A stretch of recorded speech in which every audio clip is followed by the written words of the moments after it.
This message arrived over an hour ago. Why didn't you tell me? Well, I tried, but your line was busy. Why didn't you bring it to the office?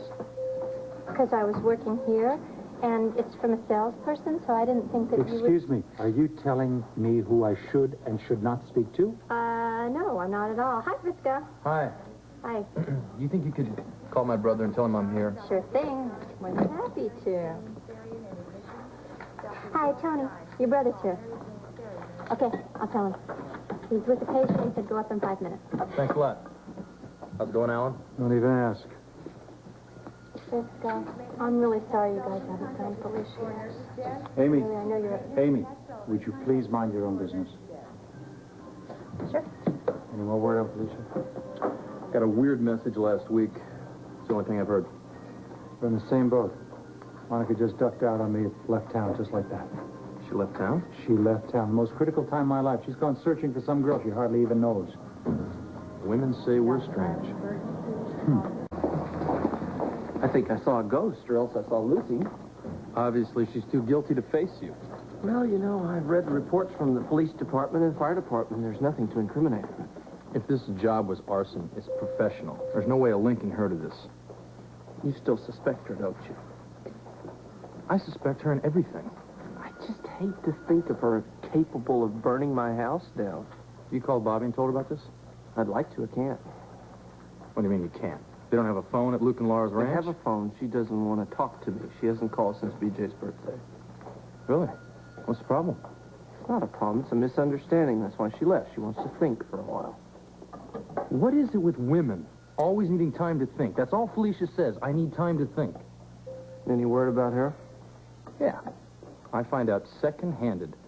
She's been down in Atlantic City having the time of her life. You're kidding. No, I'm not kidding. I'm here going crazy worrying about her, and she's down in Atlantic City having a great time. She doesn't even care. Hey, Felicia, look at this. What do you think? Tropical, huh? Yeah, tropical. Yeah.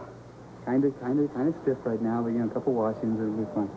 Look, I was thinking about going into Old San Juan today, okay? Check out the action. I mean, you can't even tell that a hurricane went through there less than a month ago. All right? Does that sound good to you? So you're up for it? Well, what's the deal? You haven't unpacked yet? No. Are you sorry about coming here now? Oh, I don't know. Maybe I should have gone back to Port Charles. Yeah, you said you needed time to just, you know, think things through. Yeah, I do. It's just that I know Colton and Frisco are going to be so worried about me. All right, call them up. I don't know what to say. All right, don't call them. You know, the situation was so complicated even before I left Port Charles, and now with you, I mean, I don't want to get you in trouble because of me. Don't worry about me. Well, I don't want them to misunderstand the situation. It wouldn't be fair. I mean, you helped me after the motorcycle accident. What was I going to do, leave you laying there on the side of the road? No, I could have, but you didn't.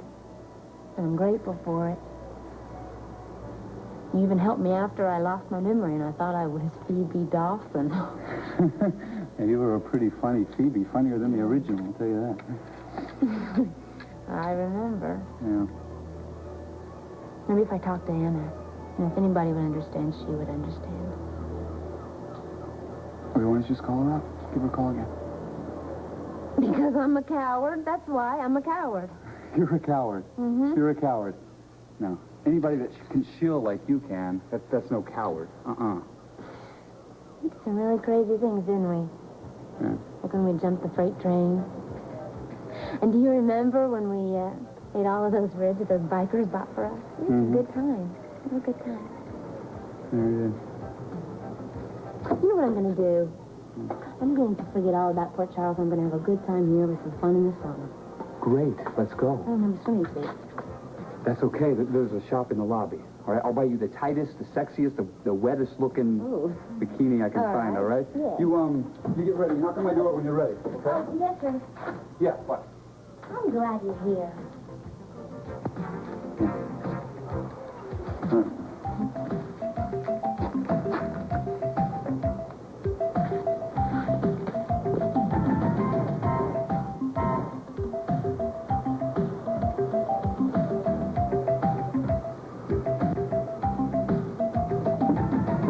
we were in Ohio,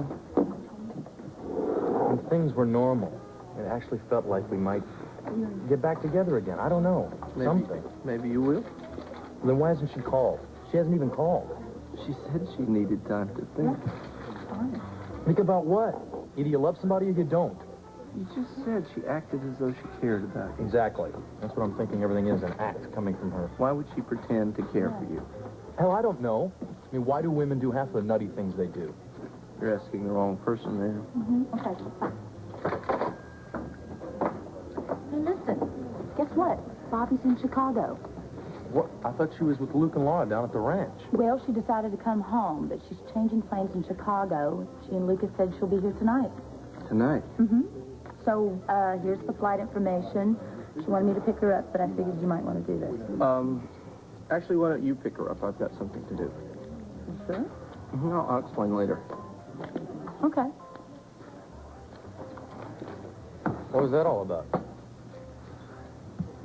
You think we need to have a little change of scenery? What are you talking about? You and I, we go on vacation. What are you talking about? You just got word that Bobby's coming back and you want to split. I mean, don't you have some things to straighten out with her? Yeah, you let me worry about that. We need a little R&R. Come on, let's go. I don't know if I'd be a lot of fun. This will take your mind off of Felicia, trust me. Yeah, well, that may be impossible, Tony. Oh, not after I tell you what I have planned. You. Oh, man.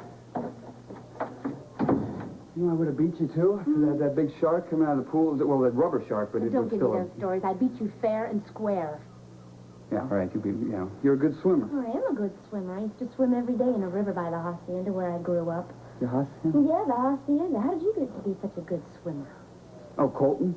We were little, and he was practicing his baptism, and he tied this big metal cross around my neck. He threw me right in the river. I just went back down. You're kidding. Yeah, I'm kidding. Yeah. But he wanted to do that, though. You don't care very much, do you?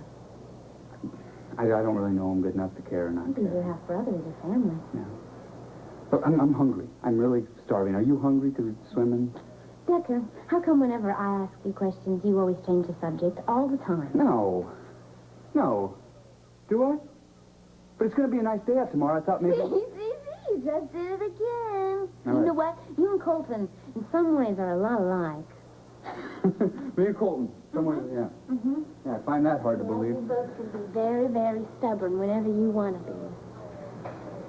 Yeah. And then there are other times when you don't have anything in common. Well, he's the good one, right? Isn't that it? Why do you say that? He wasn't always good. It wasn't until after he was out of the Marines that he became, as you say, the preacher man. Preacher man, right. Yep, wasn't Mama proud of her preacher man? Little boy running around saving souls. Yeah. She'd always write me all the time, you know, when I was in the Carney. She's begging me to come back home. You know what she want me to do? Work for Colton. Right. Can you see that? Preacher man, Carney man. Side by side. There's no reason to be ashamed of working in a carnival. I'm not ashamed. As far as I'm concerned, you know, what we do together, Colton and I, same thing. It's entertainment. Give the suckers a good show, right? Step right up, folks! Let Brother Colton take you to heaven. And Brother Decker. Brother Decker.